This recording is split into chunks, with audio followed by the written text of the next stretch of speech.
and welcome to TORQ podcast number 4. We are here in South Wales and we're sat in a car park after we've just had a great day out. We've been meeting up with Steph Knapman and doing some great video content.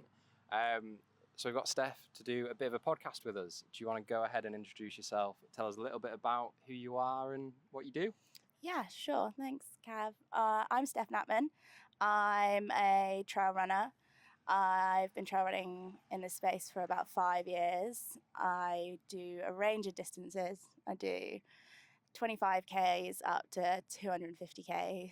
I guess I really started in multi-day adventure racing, and the last few years I've kind of ventured into the single stage stuff. And I've also, I guess, ventured into some really steep mountainous stuff as well. Hence coming over towards Wales today. Yeah, definitely. So what does your life look like other than trail running? Obviously, it's a massive part of who you are and what you do, but tell us a bit about your life outside of trail running at the moment and, well, even how you got into trail running as well, I guess. Yeah, so away from trail running, I'm a lawyer. I've been doing that alongside getting into the sport. I was doing my training contract when I really discovered trail running, which was out the back of COVID. And I guess that was a symptom of having more time and wanting to get outside. And then I discovered I really liked exploring the outdoors. And Nice. I think that's a big reason why I like to still get out, is that sense of adventure. And it started at home on the South Downs, close to Winchester, which is where I live. And since then, I've ventured over to places like here, to Wales. I like to do a lot of training here, and also up to the Lake District, Scotland, and also to places around Europe as well. Nice. So yeah, you just said you travel around the UK a lot for different training, and then you said Europe. Is there anywhere that stands out to you in Europe as somewhere special, or a race you took part in that like holds a core part of your memory? Yeah.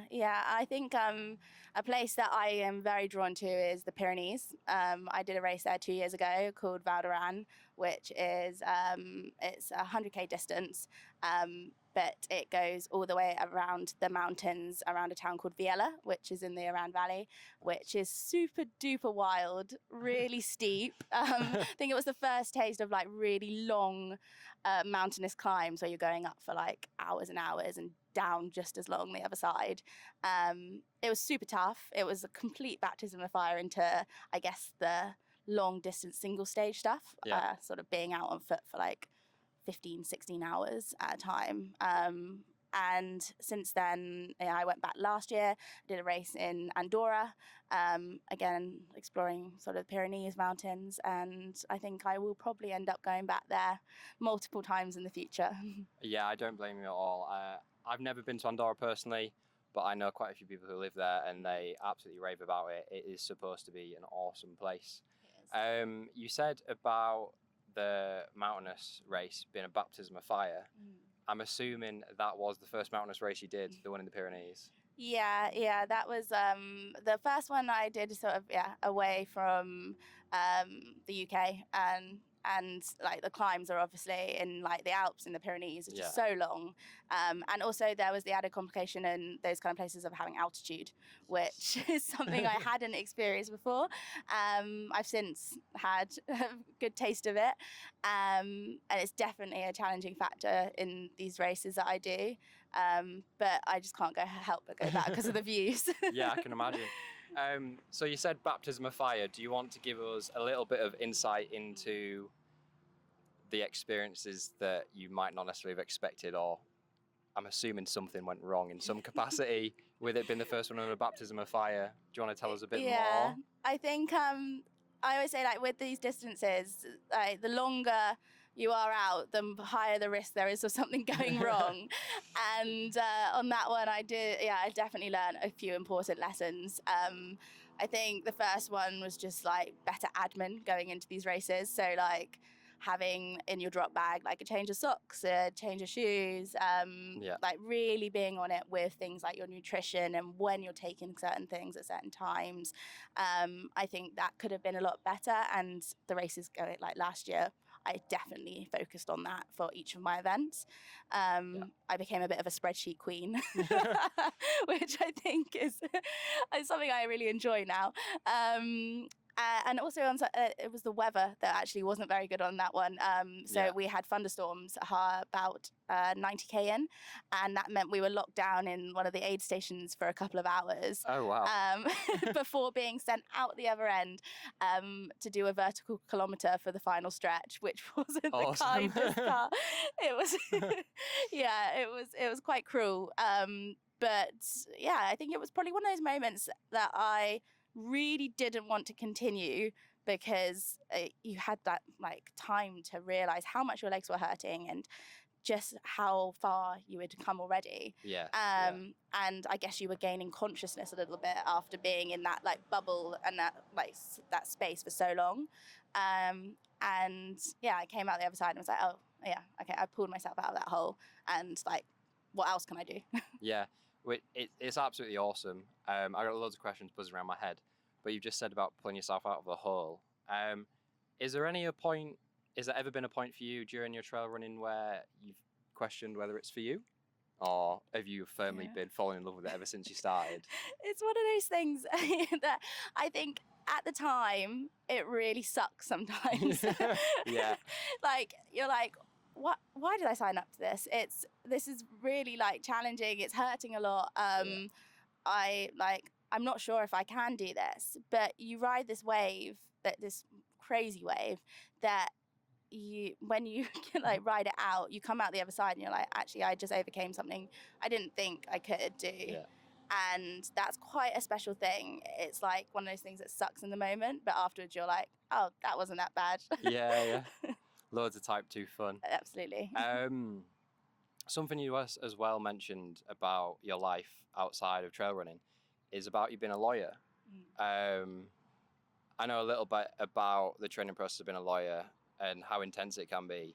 How is trail running how does it fit in alongside the training, and obviously now having a career in law? What does that all look like? How does it fit together? Yeah, it's obviously being a lawyer is it's quite an intense job, and the training process is long, and the hours can sometimes be quite long outside of that. But for me, running was a way that I found that balance. I think it elevated every single part of my life. It made me more focused within my job. It made me happier outside of my job, and I guess it was maybe a form of escape, and then it's more and more become a bigger part of my life. And I've had like very understanding bosses and companies along the way who have allowed me to pursue this more and more, and to still continue doing the lawyer job alongside. Good. It's awesome to hear that you can find balance with such what can be such a demanding role, and then also still pursue what makes you happy, even if it is just type 2 fun sometimes. So a little bit more background from me is Steph has recently come on board with TORQ, and she is an athlete we're working with. Do you have a favourite TORQ product that helps you along the way during your races and things like that? Yeah, I think the TORQ gels have always been a big feature in my running pack. I would have quite a few gels in some of my races on last season. I think I took them on the Scarfell Sky race last year, and I got through a stupid amount on that 8 or 9 hours I was out on course. Flavor wise, I would say the raspberry ripple ones are my favorite. I really, really like those. Yeah, and I'm quite prone to a caffeine gel as well. I quite like the forest fruits up there today. Yeah, definitely. Raspberry Ripple is a firm favourite, I must say. Media guys nodding there, Ryan, behind the camera. Yeah, there's a lot of us that do like the Raspberry Ripple. And I'm glad you enjoyed the caffeine one as well. Some people don't like the bitter flavours, but obviously pick the one you enjoy and stick with it. So obviously, nutrition, we here at TORQ talk about the fueling system, and we always advocate for a good nutrition plan and making sure that you're proactive in the race and staying fueled and everything. Obviously, the world isn't like we necessarily portray on Instagram, and things go wrong and things can change on the move. For you, you obviously have loads of experience firsthand of weather changes, potential changes of terrain that stop you necessarily fueling. Is there anything that people might not understand or might misinterpret about trying to fuel a long distance trail run? Yeah, I think I'm guilty of it sometimes, of trying to overcomplicate it. Yeah. I think when I started out, I really didn't have much idea with nutrition, and it's definitely been one of those things that I've sort of trial and error along the way. Yeah. I've had really, really high carbs, and then I've had like super low, like maybe like 40 to 50 grams of carbs.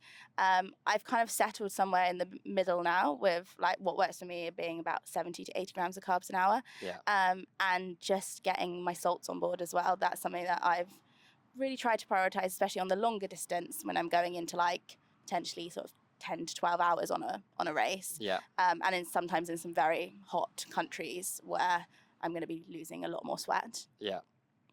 Yeah. It is interesting you mentioned about salt. Our drinks do have electrolytes in, but obviously it's a massive marketing discussion at the minute and in the science, with lots of other brands pushing 1,000 milligram salt and then 1,500 milligram salt. It's really interesting that you say about the salts helping you on the longer stuff. Something we're looking into. But on that, in terms of like misinterpreting what it looks like when you're out there on the trail, is there ever a time when you don't want to like take anything on, and when that might be? Yeah, absolutely. I find like the later I get into a race, the more I become taste blind to things. So I find a variety of snacks, so whether it's like gels and bars, or chews, like just mixing it up really helps. Yeah. I really do I swear by the gels. The gels are super easy to get down. I find if I'm just like slogging it out on a long climb, then being able to just like rip off the top of a gel and just get it down straight away is super easy and a way that works for me. But I think going into a race, into the like latter part of it, then having that variety can help you when there's those times that you're like, I absolutely don't want another gel. Yeah, it's something that, well, you'll see it, I'm sure, yourself. And some people, if you watch trail races on YouTube or ultra runs, sometimes people reach for what you might think is a really obscure thing. I'm sure you'll see it, people reaching for savoury goods that you wouldn't necessarily consider race fuel, sandwiches and all sorts, at a point when you go, crisps. Not necessarily premium race nutrition, but there's always a balance between how you're feeling and what you can or you want to stomach. Moving away from the race nutrition side of stuff, obviously being an athlete that is dedicated to their sport and stuff, it's not always sunshine and rainbows. Is there anything that, like words of advice or anything you think that is underplayed or overplayed in the world of media about being a dedicated athlete or full-time athlete? I think don't take yourself too seriously. Yeah. I think that's really important. I have gone into so many races where I've been the one putting immense pressure on myself, because obviously you want to do well or you want to achieve a certain goal that you've set yourself in that, whether it's getting a top 10 position or a certain time to beat a time that you got last year. Like we're all guilty of it, but at the end of the day, I have friends who message me like the night before and they're like, just go have fun out there. Like that's the whole reason why we do this thing. Like we're so privileged to be able to go out into places like this and explore them, move our bodies, and at the end of the day, that's what it's all about. Yeah, definitely. I've never been in a position that you are, but I must say, when things aren't going well, you forget that sometimes that you choose to do the stuff you do because you enjoy it rather than feeling like you have to go out, Yeah. you need to remember that everything that you choose to do originally comes from a place of enjoyment, and it needs to stay that way as long as it can. Yeah, absolutely. Definitely.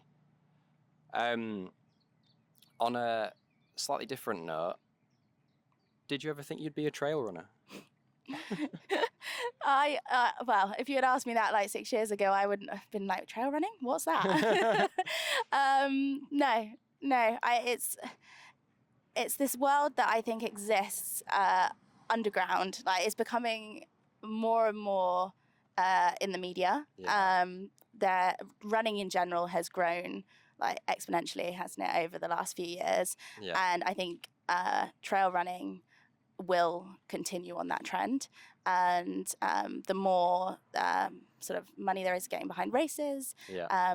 the more money that is going towards athletes, and I think is a really, really good thing. And it's getting their stories out there, and yeah, I really want to be a part of it. Good. That's exciting. So if you'd never thought of being a trail runner as a child, if I had to say that you were going to be a full-time athlete, what sport would you have envisaged it being? Oh, that's a good question. Oh, I don't know. When I was younger, I was a ballet dancer, so maybe maybe a Awesome. ballet dancer. Was that something you took seriously, or was it just something you was- picked up as a child, or somewhere in between? It was something I did as a child. I did exams, but it was something I did from about the age of 4 up until 17. And then I guess running became more of a center stage. Yeah, definitely. Do you think any of your ballet has helped you with your descending in trail running? I think it definitely plays a part to it. It's like when you're tiptoeing down the side of a mountain, there's definitely an element of where you put your feet, and balance is like two things that I think are very, very key. Yeah, you've got to be able to stay on your 2 feet on some of this terrain. Yeah, definitely. I mean, we just had an experience of going up a hill with Steph and then coming back down it, and it opens your eyes to, if you were doing that at race pace, the struggle of, well, maintaining balance for one, but also the toll it takes on your body. Ankles, knees, quads, they're all burning. I'm sure you have plenty of experience of that. But we just walked it. You race it.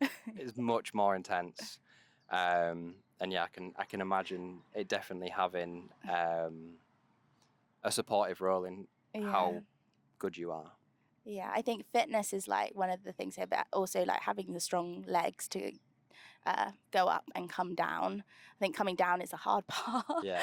It really does take it out of your quads. And also your core. You feel it in your core. I think being a trail runner, you need to almost have like a strong all-round body. You need to have a strong upper body to pull yourself up the hills if you're hiking with poles. You need to have strong legs for the uneven terrain, and you need to have a strong core for balancing down things like that. Yeah. If you had to pick a strength and a weak, well, I say strength and weakness, you've got up, down and flat, really. But if you had to pick which one was your strength, which one would it be? The descending or the going the up? Yeah. It's I've always been an uphill runner. Okay. I enjoy a really long slog uphill. Yeah. There's part of me, I think, that can just really lean into it. I like getting settled into a long climb, and I think maybe it just makes that bit at the top and down the other side that bit sweeter, because you've had that struggle up for hours on end. Yeah, no, it's I can imagine that you've I say like a reward. But it means you've worked for it, I guess. And I guess that is also why you enjoy the mountainous running as well. Yeah. If you've got very long hours of slogging up hills and giving it your best. In the 5 years you've been trail running, have you ever had any mishaps, injuries, anything you've had to overcome that's stood out to you? Yeah, so I had my first injury last year. It was at the back of the CCC in Chamonix. And I broke my ankle, which put me out for a good 8 weeks after. Yeah. It was the end of the season, so I didn't have any upcoming races planned.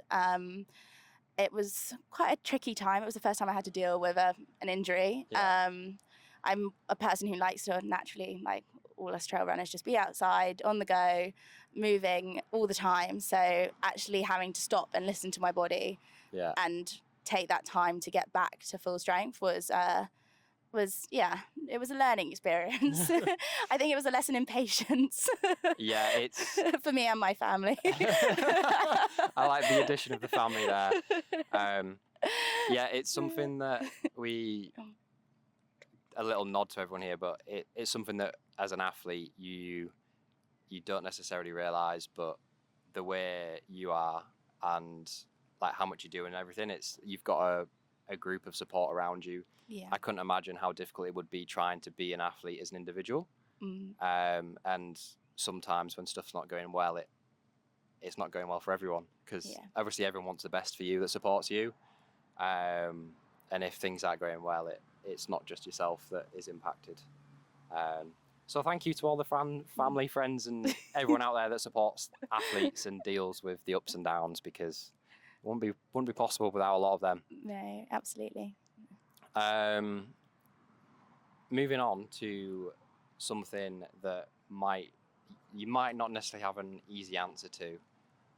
What is it that you think draws you to trail running? I know you said about how much you enjoy being out and the views of it and everything. Do you think is there anything that speaks to you a bit more than just the views?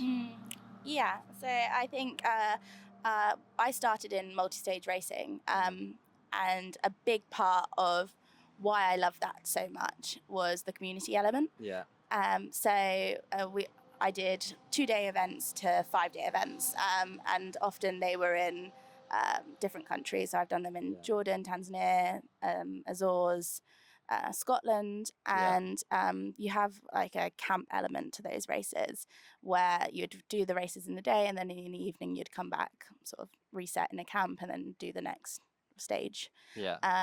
I've met some of my best friends doing those races. I actually met my housemate who I live with currently doing one of those races.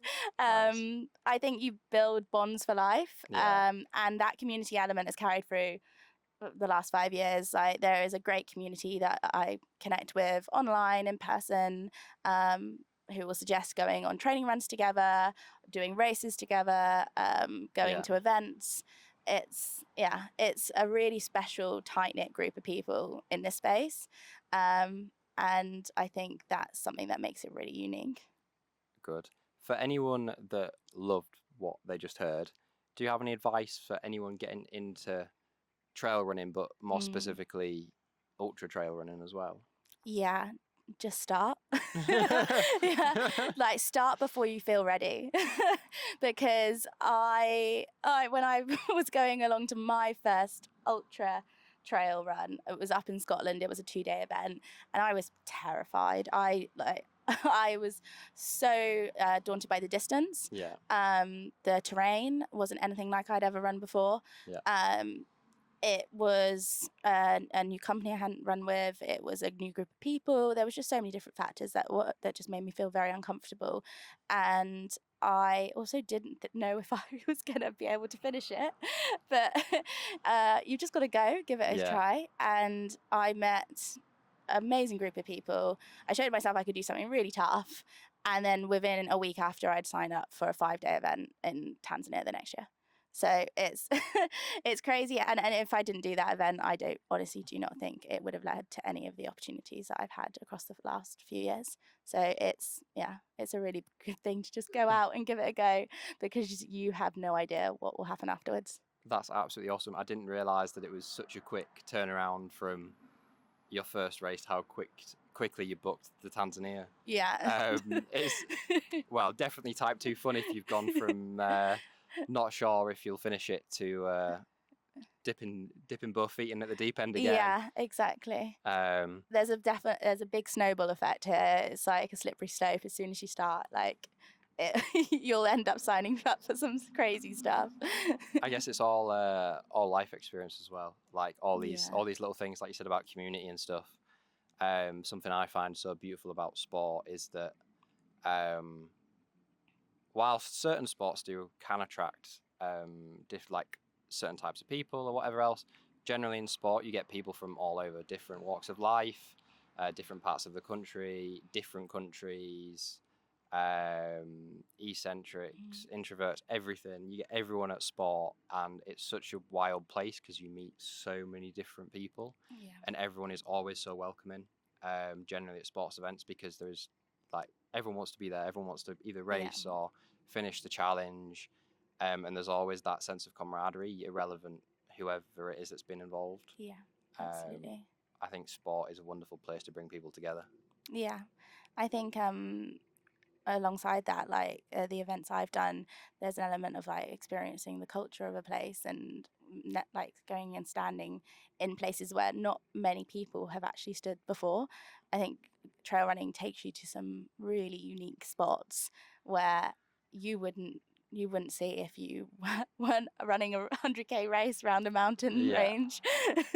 It's something actually that I've discussed with a few runners and cyclists and other people who do adventure sports, is that when you spend time actually out in the wild, or not in a car or traveling somewhere, like you go in for the adventure of it, or to see a place, or to like look at a stream or a river, is that you learn so much more about even the place you live. Like if you don't do these activities and you drive the same roads, like you never learn about the area you live. But also when you take that further and you, like you said, do these races and do these challenges, like you say, you stand in places that not many people have stood before, and you can learn so much more about a place within a 10-mile radius than you can driving over an entire country. Absolutely. Have you got any questions for us at TORQ? That's a good one. Put you on the spot there. Didn't set me up with this before. No, just... What is your favourite product that TORQ do? Raspberry Ripple Energy Gel. No question. Yeah, this is why giving a little smile when you mentioned it. Is it actually? Yeah. Oh. Yeah, genuinely. It's small little segue here, but I've been riding bikes since I was about 12. The listeners will have had a quick introduction to me already before, but I think my first ever TORQ energy gel would have been when I was 13 or 14, which is 2013 or 2014. And yeah, it's been my favourite gel ever since. Big up Raspberry Ripple. Yeah, literally. I got on well with all the flavours, but no, the Raspberry Ripple gel's awesome. And I'm more recently a red berry hydration fan as well. But, yeah. But no, I think that's everything I had to cover, unless the media guy wants to ask any questions himself and we can do a swap. He's going. No. Ryan, not fancy it? No. Tired. Sweet. Well, thank you for coming out with us today, Steph. It was awesome to finally meet you and spend some time with you and get you on the podcast. We appreciate your time for coming out and been on here with us, and well, I'm really looking forward to working with you some more, and I'm sure everyone else at TORQ's going to absolutely love it. So again, thank you for coming out. It's been great. Thanks, guys. It's been a fun morning. Bye.